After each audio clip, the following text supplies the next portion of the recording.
Hey everyone, it's Faith from the Literacy View, and I have something exciting to share.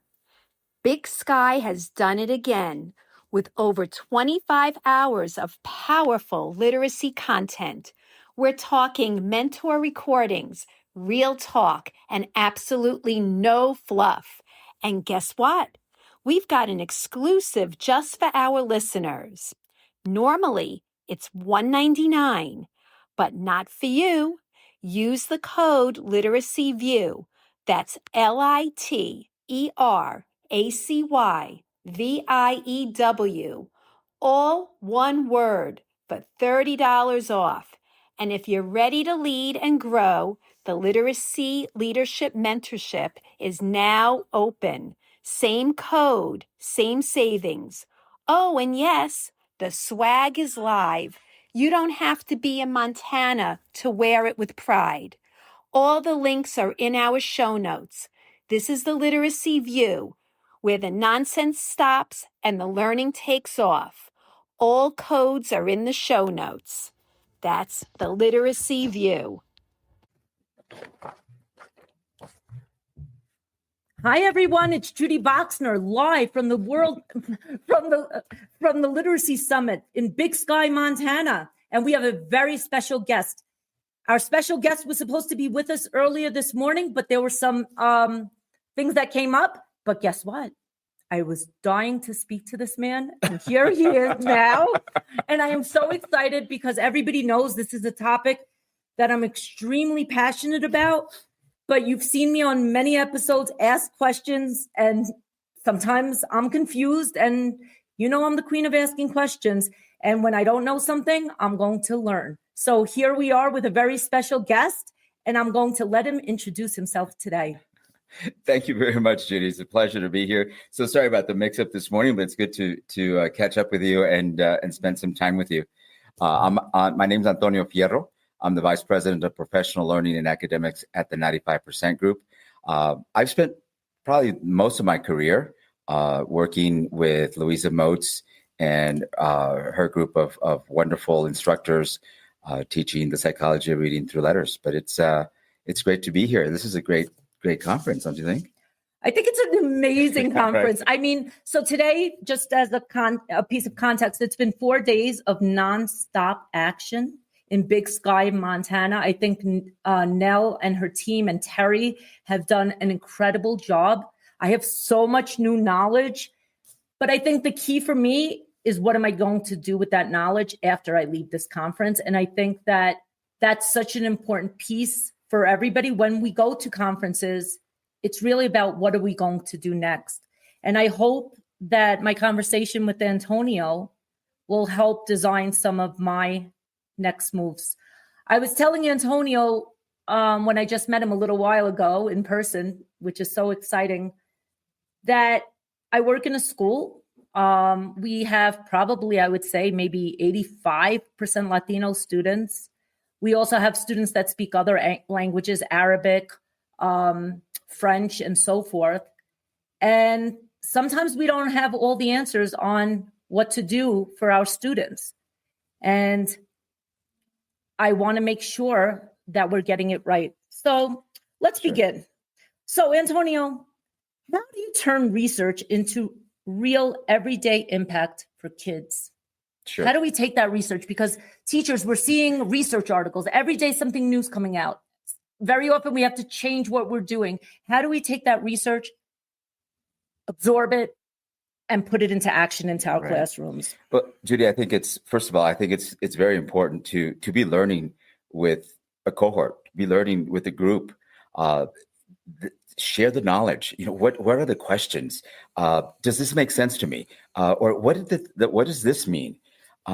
It's important to really understand what are those results all about? What does the research say? And together through a coach, administrator, that is important. I mean, why not work as a team, work together, and take that information, evaluate that information. Of course, it has to be information that comes through the science, right? Through the science, and the implementation. However, we need to understand, we need to have a knowledge base, Judy. We need to have a knowledge base of what it is, what is reading all about? What is language all about? And we we begin at the very basics and continue growing.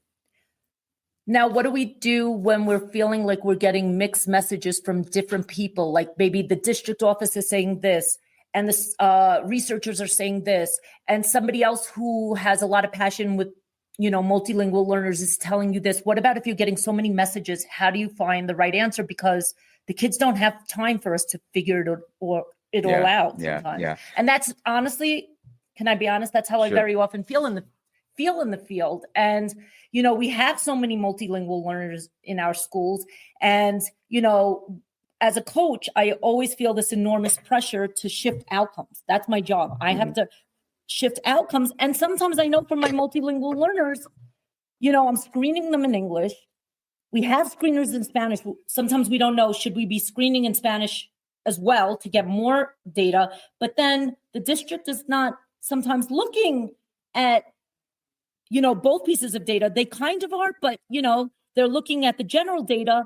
And sometimes I feel like that's totally not fair, because I know language development takes time, especially for our multilingual learners. Right. And it causes me stress. Yeah. And I don't think there really is a clear answer as far as the assessment, especially. The more information, you were right though, Judy, the more information we can get on from the child, the better off we are. Because we have to understand that when we're talking about English learners, Judy, we're talking about this continuum what I'm trying to find, the words I'm trying to find, this continuum of understanding. I mean, there's the skill base that the range amongst our English learners can be so vast. So I will always go to say, I will always support the research that's coming out, right? But the more information, the better off we are as far as understanding language, understanding literacy. Then we can work together to really find what is going to be for example, the right set of assessments that we're going to need for these kids. And it doesn't go, I mean, it goes beyond just what are we testing, but what's been the experience before? What is their background? How does that contribute to the overall? And I have to be honest, I think that sometimes we don't do that enough, because it's always the pressure, get it done, compliance. But I think the core thing that we have to remember is we're not doing these assessments for the district office. We're not doing this for the principals. We're doing it for the kids. Right. So is your professional recommendation that when we have the opportunity, we should assess kids in both languages at all times? Get as much information as we can. Yeah, absolutely. We should. We can, yes. Okay. Yeah. So that's going to be something I'm going to be very mindful of. I know that the screener that we use, Acadians, has a Spanish component. Mm-hmm.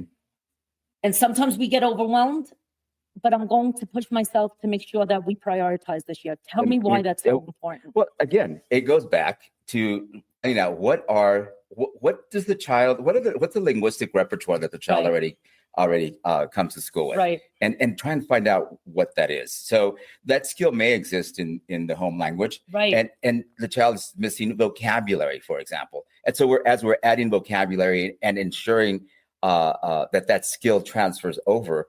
Then we need to assess as much as we can. Get as much information. Let's right, be mindful. Let's be mindful. Right.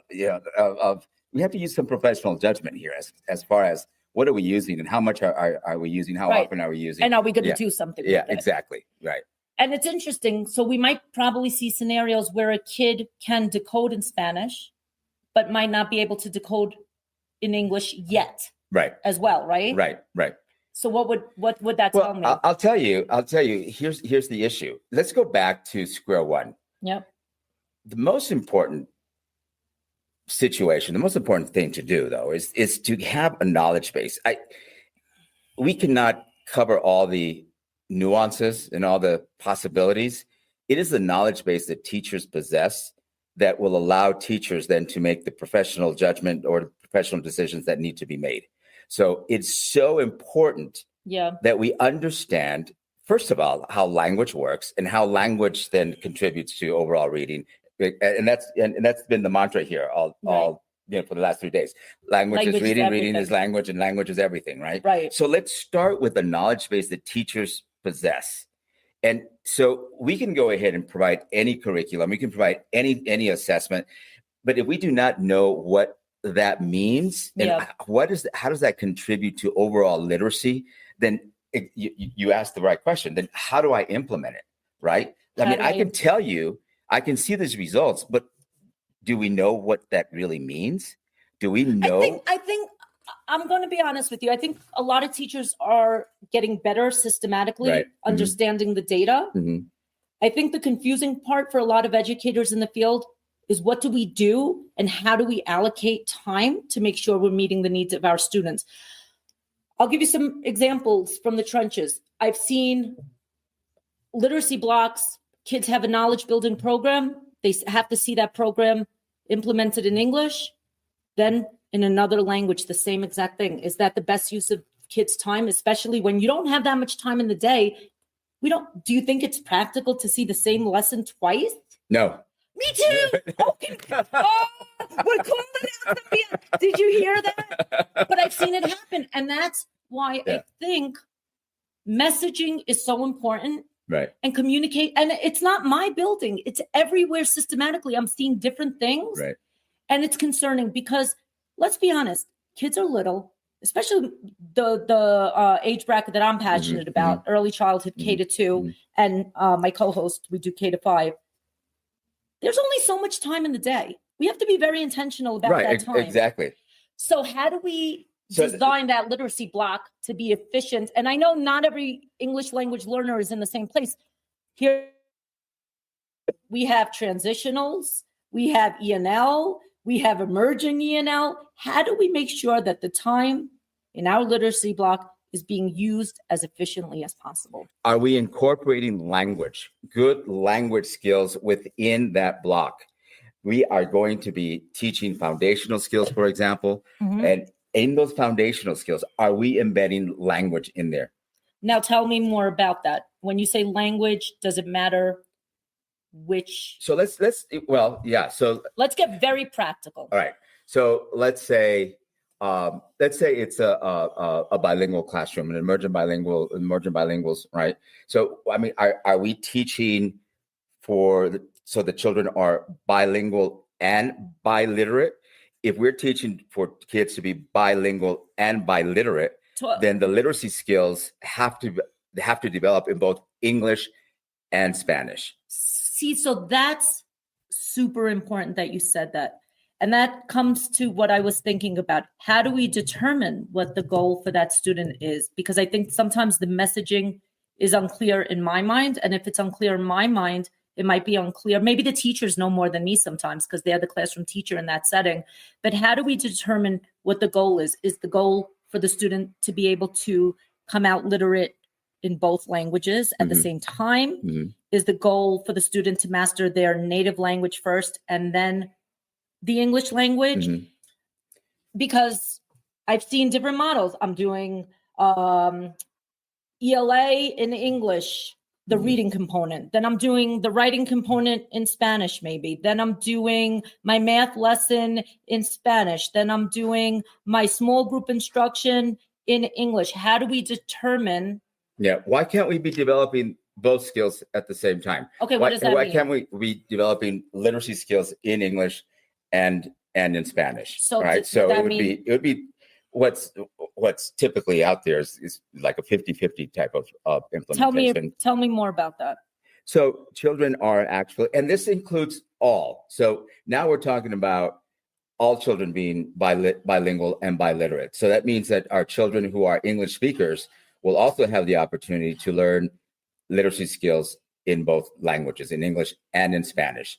So our English speakers will learn Spanish literacy skills. Our Spanish speakers will obviously maintain their language, but also learn English skills. So the expectation would be at the same time? Right. Simultaneous, yeah. But very often I hear that it's much easier for many students to learn their native language, especially with Spanish first. Oh, absolutely. I mean, we're going to still be maintaining. We're still going to be maintaining the the Spanish literacy skills. All right, we're still going to be maintaining Spanish literacy. All right, and at the same time, though, why can't we be teaching them the English skills? Here's my issue. Here's my issue. That sounds good in the ideal world, but what does that mean for my literacy block? Like, am I doing one lesson in English, one in Spanish? Am I doing or different languages? Obviously, this applies to any language. I'm bilingual, actually, kind of trilingual. Yo hablo un poquito español, pero no mucho. Y that was really good. That was really Not good. bad, right? That was really All right, good. that's something. That's really good. And I understand Yeah, a lot really, of really Spanish. good. I'm passionate about it. But Yeah, that's really good. does it mean, is it better to do, okay, the morning is in one language, the afternoon is in another language? You can do. Okay, so wait. Yeah. Let's go slow. Yeah. So give me a couple of options. I want options on the table of what I can or what I could suggest to do. Yeah. So the literacy block then would be in. We want to have. I'm so excited that you're saying this that I forgot that I could go back and watch this. I have my little pen ready to jot down like a little list. Step 1, step 2, option 1, option 2. Okay, I'm going to put down my pen. Well, and Judy, there are many. It depends on what the district is also. But why is the district in charge? How do we know that the district has the answer? I'm not saying that they do. I'm not saying that they don't. Should either. I trust? Should we trust all our districts? I mean, I love my district, but in general, like, how do we know that the district has the right guidance on what's best? Well, most districts, and this is I kind of go against this type of system arrangement, but most districts have their regular ELA department, right? Okay. In the curriculum, and then they have their other department of working of other languages or the bilinguals and such. So first of all, those two systems though should be talking. Those two departments should be planning together. They should not be working as individual silos. So when you ask me the question of should we trust the district? Well, districts should have personnel in place that understand literacy both in English and in Spanish or other languages. I think you make a very key point that communication piece is together, but maybe also having the teachers in the field, in the trenches, as part of that conversation. Well, absolutely. Right. So if I am proposing that these two systems, these two departments are always working together, probably even under one umbrella, that I'm saying, and let me go further, that whatever training that System A receives, System B is going to receive it as well. It's not just for my English speakers or just only for my speakers of other languages. Everybody should be receiving the same thing. So for the longest time out in the field, I see the same thing. I see teachers receiving training that's just specific to English speakers and learners or English speakers. Right. And then I see then teachers receiving separate training for working with children who are learning English as a second language. Right. So they should also be they should be hearing the same thing. The psychology of reading is the psychology of reading. Right. All right. Now there will have to be some amplifications being done for children who are learning English. All right. But the skill base of teachers should be the same. We should understand how language works, how language is acquired, how the language leads to literacy instruction. And how that works is the same for all languages. Exactly. That's a really good point. Exactly. So on that point, or to that point, how often have I heard, here's the English learner brain, here's the bilingual brain, here's the English brain. The brain is the brain is the brain. Oh, the brain is the brain is the brain. Right. All right, language is everything, and the brain is the brain is the brain. All right. So, I mean, we heard it here. So actually, I'm not even going to look at the questions I prepared. So the rope looks the same, whether if it's in Spanish, would my rope look the same as that famous Scarsborough rope that we've seen 1,000,001 times? So it's going to look the same. The concept of the pretty same. Similar. Right? Yeah, exactly. Similar, right? Yeah. So if I'm working like with Spanish, for example, those foundational skills are just important in Spanish. All right. Now we're going to go back. I'm going to hold you accountable. There's no BS on the literacy. No BS. Okay. I want to go back to my literacy block. What are my options on the table for how I'm structuring my time? and what is my, and determining what is my goal for those students. Is it to learn one language, both languages, one language first? Wait, okay, let's go one step at a time. Let me extend on that. When you say let's learn one language first, here is what I've seen in the field a lot. That yes, it's very important that if you have already coming with literacy skills in your home language, that you continue working with those. Those are the skills that some of those skills may transfer over. All right. Now, if the child is Give going an to example of what you mean for my viewers. For example, decoding. Right. Decoding. I mean, in English, Spanish, you're decoding. There is a nuance though. In Spanish, you are decoding. You're at syllable chunks. Right. But in English, you are decoding at grapheme chunks. Okay. All right. So the skill of decoding transfers over. However, I have to be intentional in teaching kids that, I'm not looking at syllable chunks here in English. Now I'm looking at individual graphemes and putting those together. So, I mean, the skill was going to transfer over, but I need additional support and amplification over here. If I talk about phonology, Judy, if I am a Spanish speaker, I come to the table with 22 phonemes. All right. But if I'm going to learn English, or as I'm learning English, I have to pick up another 22 because English has 44 phonemes. Right. Right. So this is where the intentionality and the explicitness has to occur. Exactly.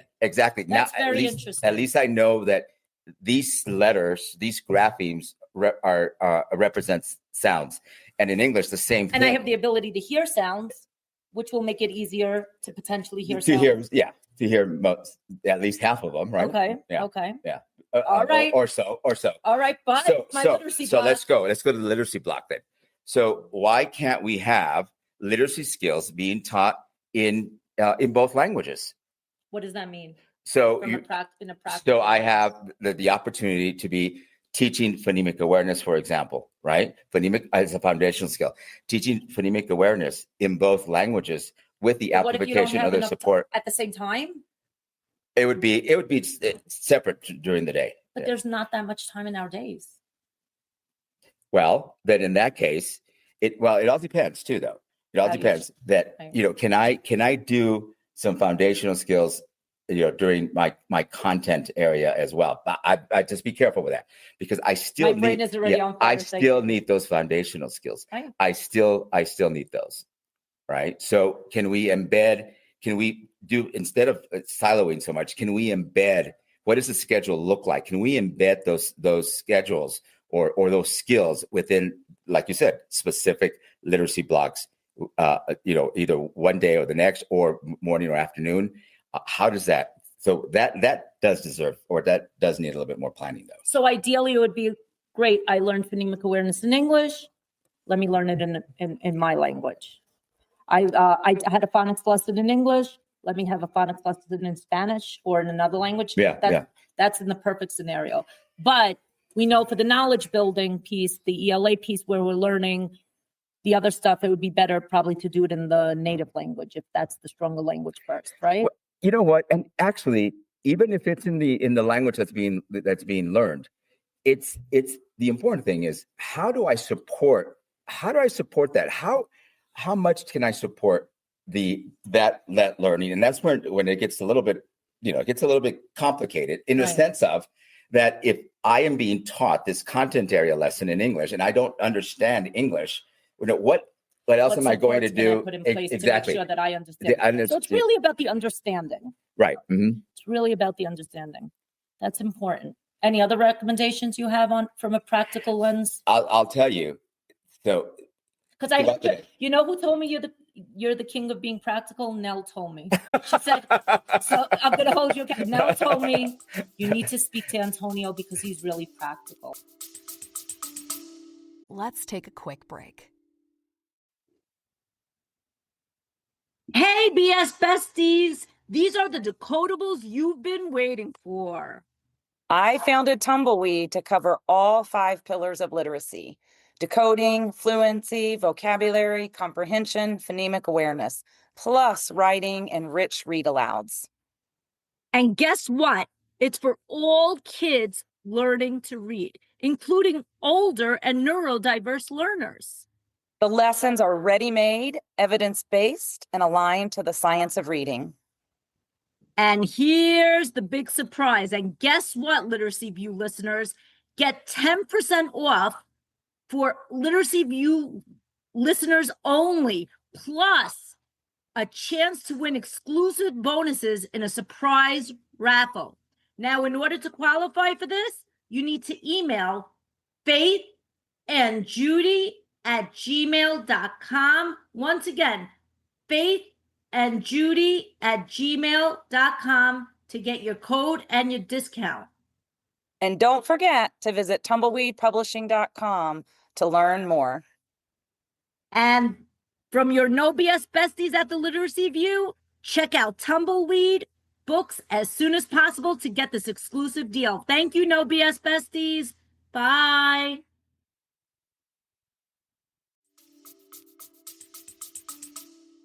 Practicality. I'll tell you what we need to see throughout the day is lots of conversation. We need to see lots of language. We need lots of language going on between teacher and student, primarily a lot of talk going from student to teacher and student to student. I have to. That's been the biggest takeaway from the conference, because I love to talk. You could see I love to talk, but very often in classrooms, teachers are stressed out.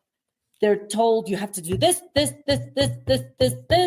and you'll see pieces of talking, pieces of conversations, quick turn and talks. And we know turn and talks kids need think time. So let's let them jot something down maybe, or have some think time before. Yeah. Mm-hmm. Right. But I think that is a really key takeaway from the conference, that reminder that kids need time to talk. Because I think very often teachers are so stressed out, because sometimes principals will come in and you have to be doing this at this time, and this at this time, and this at this time. And the main takeaway and reminder at this conference is that language is everything.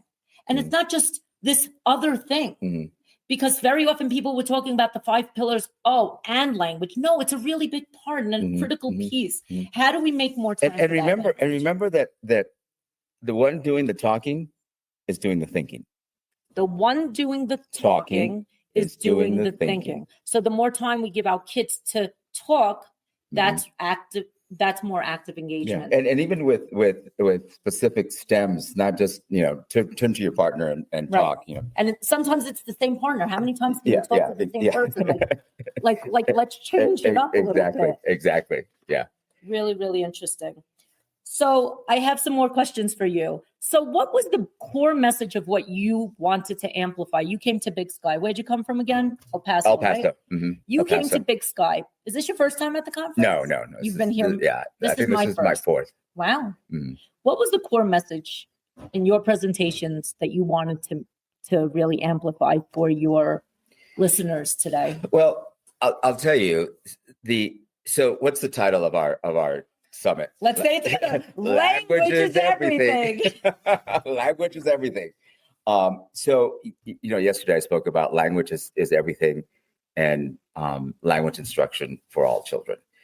And because of having worked with English learners or multilingual learners for most of my career, it becomes very apparent that we have to understand what language is all about. But here's my other thing though, Judy. So if I have a room full of 30 educators and I ask each one of them, or ask them to define, what do you mean by what's the definition of language for you? I'll probably have 30 different definitions. Don't put me on the spot here today. I don't want to be on the air and you're going to be like, Judy, we have Judy, some work to do. Yeah, what's your definition, Judy? What's your definition? Well, I'll tell you. So it's either from a linguist, primarily from a linguist point of view, that language has two purposes. Language is used to communicate, right? Language has function and language has form. So the function is the purpose. We have to know, why are we communicating? Why is this? Why am I answering this question? Why am I writing this? I know why I ask questions. It's to learn. Yeah, exactly. My brain is always on the quest to learn. So there's the purpose, right? Yep. Or to tell you something of how I'm feeling. Right. Explain, what's going on. Analyze, yeah. So, but language also has form, which means that it has a structure. It's made up of these systems that have to do with phonology and orthography and morphology and syntax, right?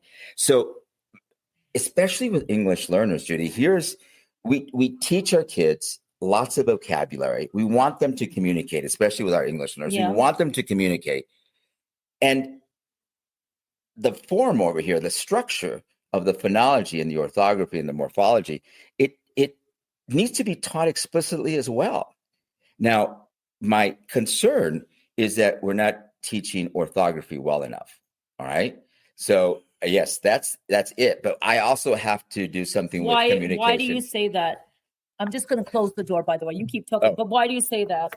That we're not teaching orthography well enough? Why? Based on what? I'll tell you, so as Judy's closing the door, I have a hypothesis. I'm very concerned at the number of long-term English learners that exist in our country. And these are our students who have been identified as English learners for, I believe, for 6 years or more, and are still haven't been released from this ID as English learners. My theory is that the reason they have not been able to test out of there is that they don't understand, or let me rephrase that. We have not done a well enough job of teaching the structure of the language. What is this phonology?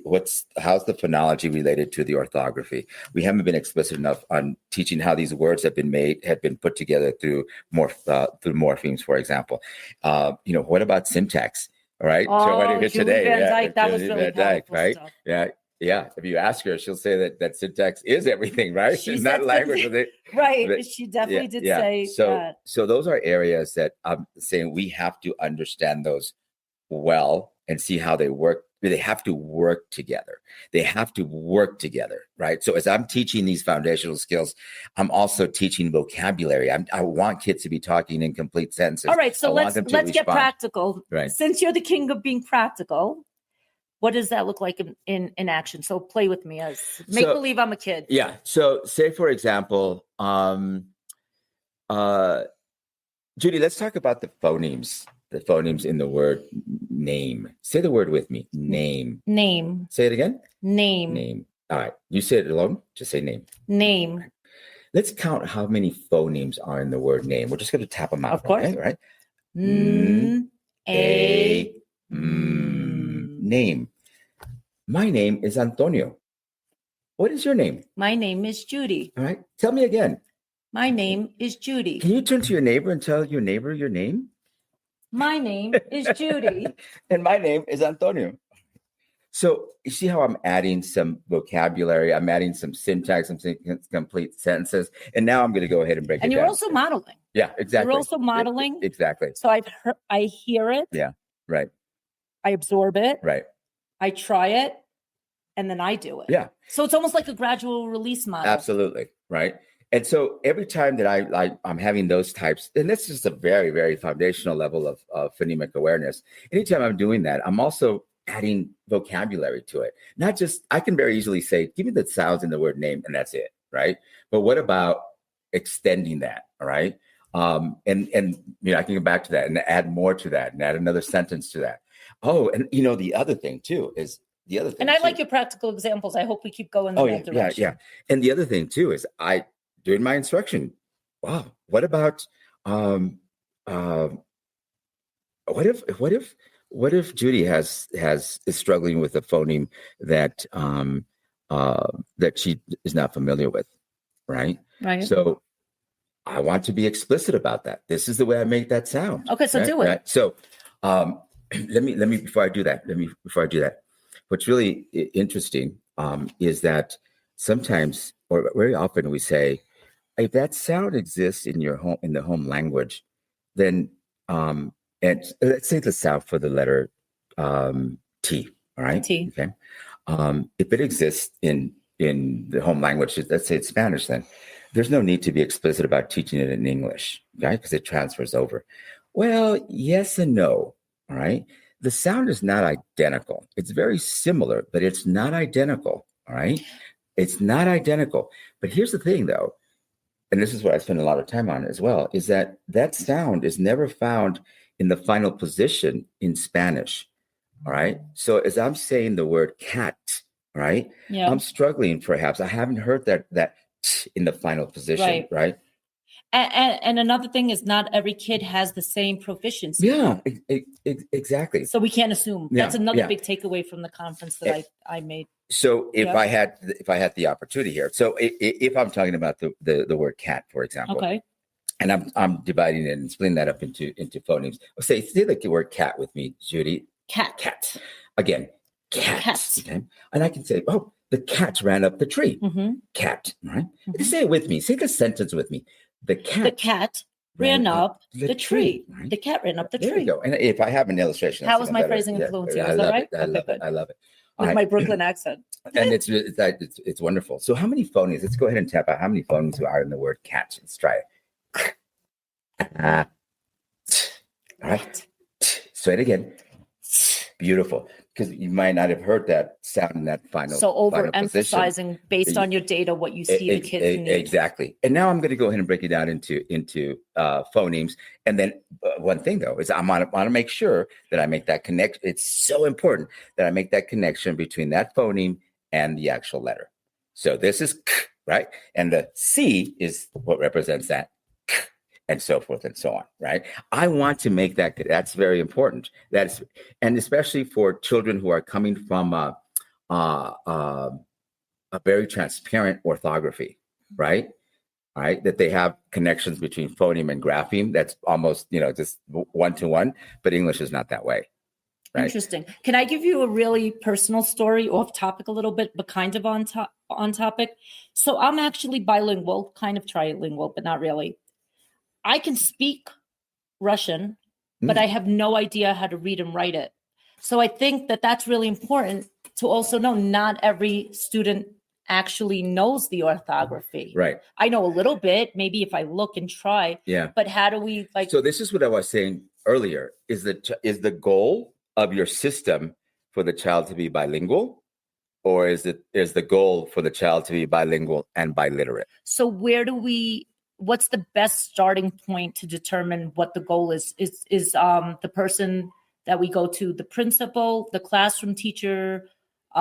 How do we determine what that actual goal is? How are we all clear in the building? Yeah, well, so that everybody is on the same page. Exactly. Who's the So go-to? so is that the community that's going to be driving that decision? Let's not shy away from what's the input from the community. Meaning the parents. Exactly, right? And do you have? That's a very important piece. Do we ever speak to the parents and determine what do they want for their child? Right. Now, Exactly. if a child is in a certain setting, whether it be ENL, bilingual, do we always ask the parents for their input? Well, parents are the ultimate decision makers on this. That's so important. And what about? That's very important. I don't know how often we ask the parents. Yeah. That. And what about dual language instruction? All right. Yeah. Why can't every kid be bilingual and biliterate? Exactly. And I think that's one of the greatest things that I learned with Claude. Instead of thinking of it as a deficit, it's a wonderful thing. My own son, he, unfortunately, he doesn't speak Russian, but he's learning, he knows Chinese, and he's studying abroad soon in China. And that's a beautiful thing. Think about what his resume will look like to be able to say, A, I studied abroad. B, I could speak another language. I mean, that is such a powerful thing. And I think we don't celebrate that. I know that in other countries very often, including one of my own grandfathers, he spoke like 4 or 5 languages. Why do we see it in such a deficit lens sometimes rather than a strength? Can you tell me, what do you think? Why? I'll tell you, maybe it's just unique to the US. My brother is a school administrator in London, right? And he tells me of all the languages that are part of his school, and the actual literacy instruction that he provides in other languages as well in part of his school. So you're right. I don't know what grade level is it? This is middle school, I believe, middle school to high school. Yeah. So finish what you were saying. So why is it that we're just placing our attention to the English learner? Why can't we have dual language instruction? I have a theory of what. Why can't we have that? I think I have a little theory of what's happening, maybe partially. I think that sometimes people feel so responsible for making sure that kids learn English because they're going to be in the job force one day, and we want them to have equal opportunity, not because we want kids to assimilate as much, but we want kids to have those opportunities. And if they don't learn English, could potentially opportunities be limited for students? No, absolutely. Yeah. Right? That's the reality. Yeah. And it doesn't mean Why that not, though? that we don't want we want sometimes our intentions are really good when we want kids to learn English. It's not because, you know that language, you're in America, you need to know this language. But from a job perspective or a functioning in the world, wouldn't it make it easier if you're living in America to also know the English language? And know it well, absolutely. right? But why can't you have more than one? That's right? it. And Why I think can't you that's have- and I think that's the key point. Why- If you have why can't you more have than one, you might have advantages. Right. And Judy, here's my fear that there are programs out there. Yeah. Because you said no BS, right? This show is no BS, and we're going to get to that part soon. There are programs out there where an emergent bilingual, for example, is being still taught how to read and write in his or her home language. Let's say it's Spanish, right? Okay. And continues on through, let's say, second grade. And then suddenly in the end of second grade or third grade, suddenly now the system is now it's English. Now I'm going to teach you how to read in English. Do you realize how much time was wasted this child was taught Spanish literacy skills, right? From kindergarten, first, second, and then in third grade, suddenly, we're going to teach you how to read in English. So you're saying don't wait. Do that. Don't do that.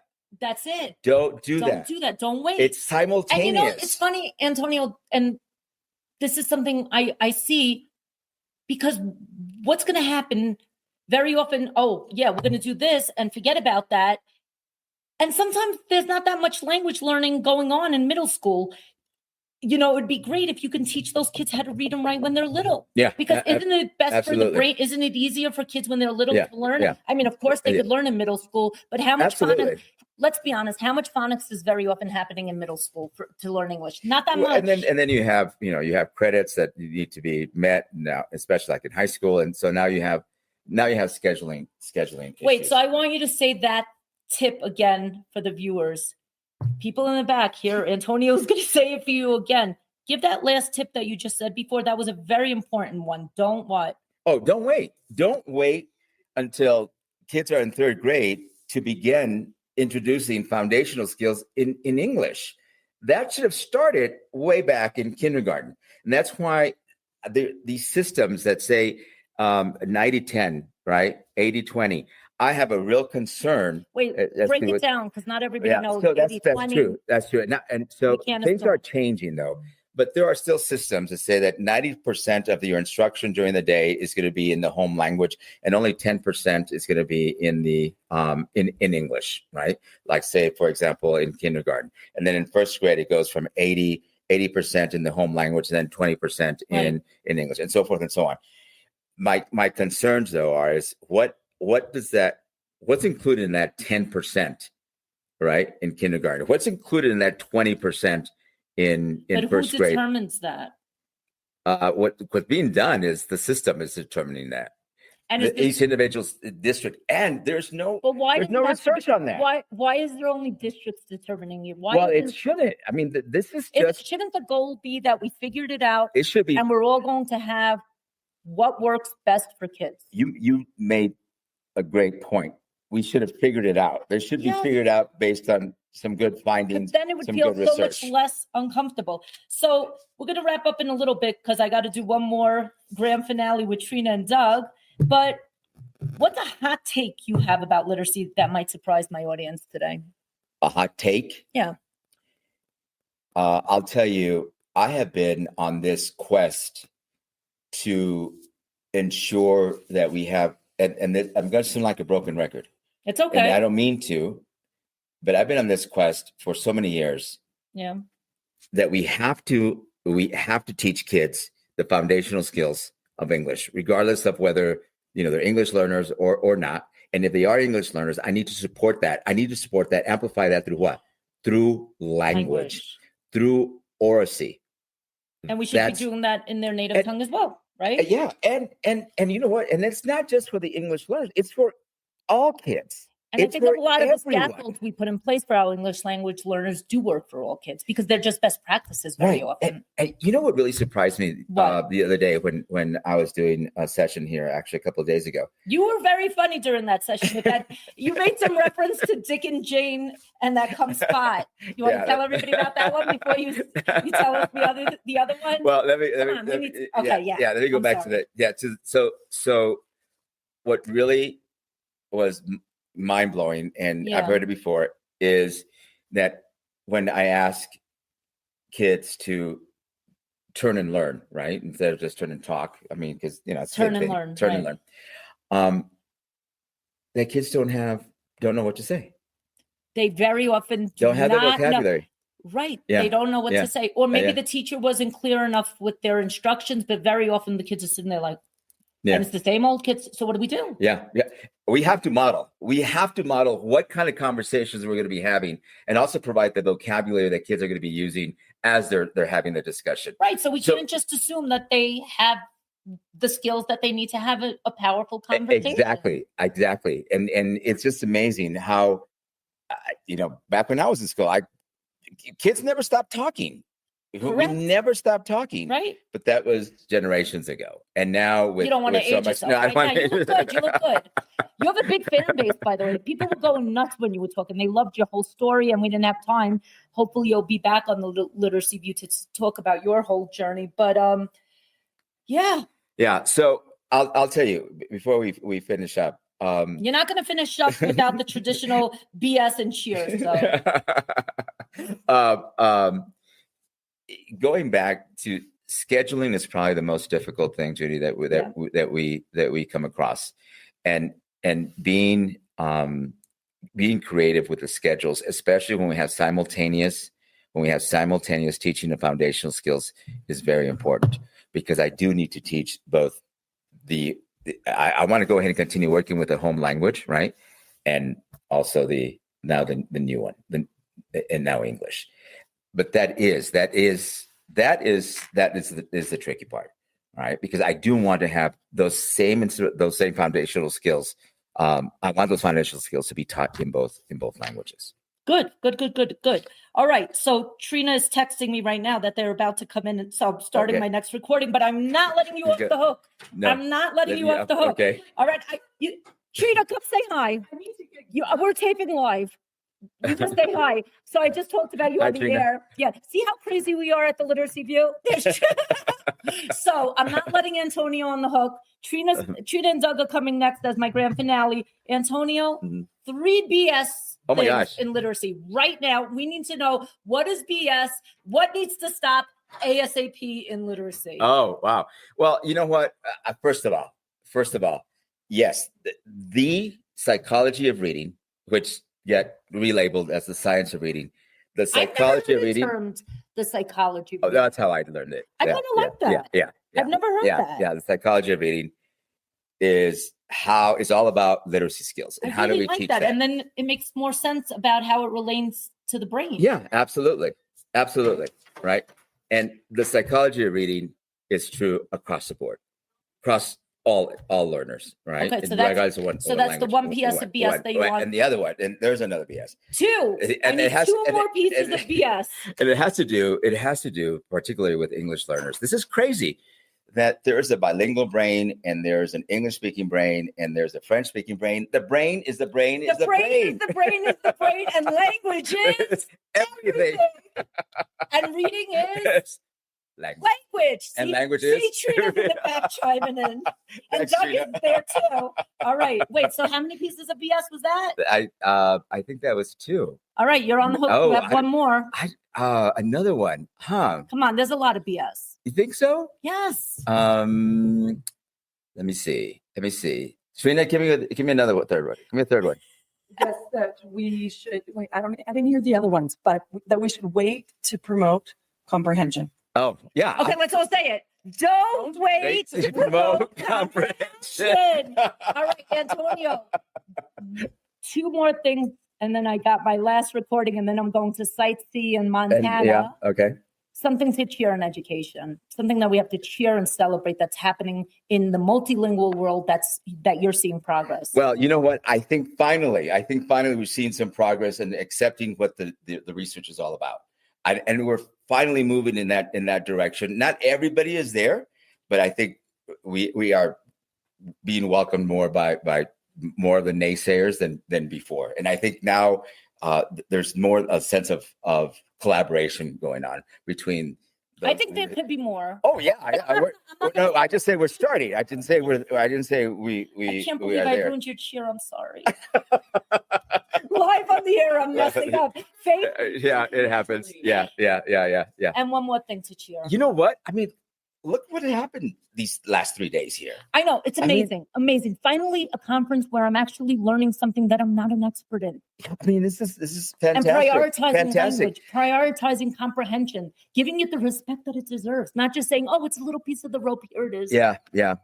But you know what? I have one more. Oh. I do have one more. Is it a good one? It's a good one. All right. It's a good one. I often used to say that that higher ed was the last frontier. And that I was probably going to retire and we weren't going to do anything to improve the systems of higher ed. And you've seen an improvement? And I've seen we're moving. We're across the board? Well, let's just say we're making some great progress. Good. And I think that's key. And that is key. That is key. You know, I can't say, I'm not going to throw my colleagues from higher ed under the bus. Not on the university view. They're coming around. You can do it at a bar. No, they're coming around. And there's a better understanding out there. And I think we have a better understanding, especially in higher ed. That's really important. Yeah, because right I was talking. So Louisa Mose is my mentor, my teacher, and you're hanging out with Louisa Mose, huh? and she hangs and she's really down on higher ed. But I've had the opportunity. See some progress. I was a resident professor with Mississippi for 5 years, and we did some tremendous work, and some in Alabama and some in Tennessee, and I think slowly but surely. So there is optimism. Oh yeah, lots of it. All right, so we're going to wrap up this session, and we're coming back live in a couple of minutes. So we're changing lives one view at a time. Thank you, Antonio. And Antonio, you're officially a No BS bestie. Oh no! Can you come back when new research comes out, new things come out to help us with our multilingual students? I would love to. Thank you. Thank you, Judy. Bye. Yikes. Hi, No BS besties. It's Judy from the Literacy View, and I wanted to announce some really great news. Faith and I have launched our own consulting services for all of our No BS besties. So check it out on theliteracyview.com. We have data chats. We have a No BS bestie helpline. We have Don't Make Me Press the BS Button screeners and assessment work that we do. We'll help you build classroom libraries that build readers.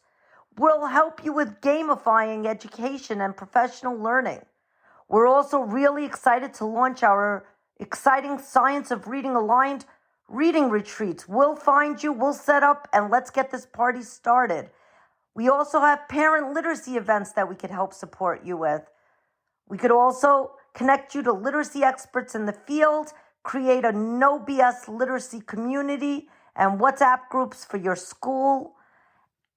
And also, we're interested in helping you setting up a strong pre-K and foundational skills program in your school. Choose your own literacy adventure. Contact FaithandJudy@gmail.com for our No BS literacy services. And also, you could find out more about all our services on theliteracyview.com.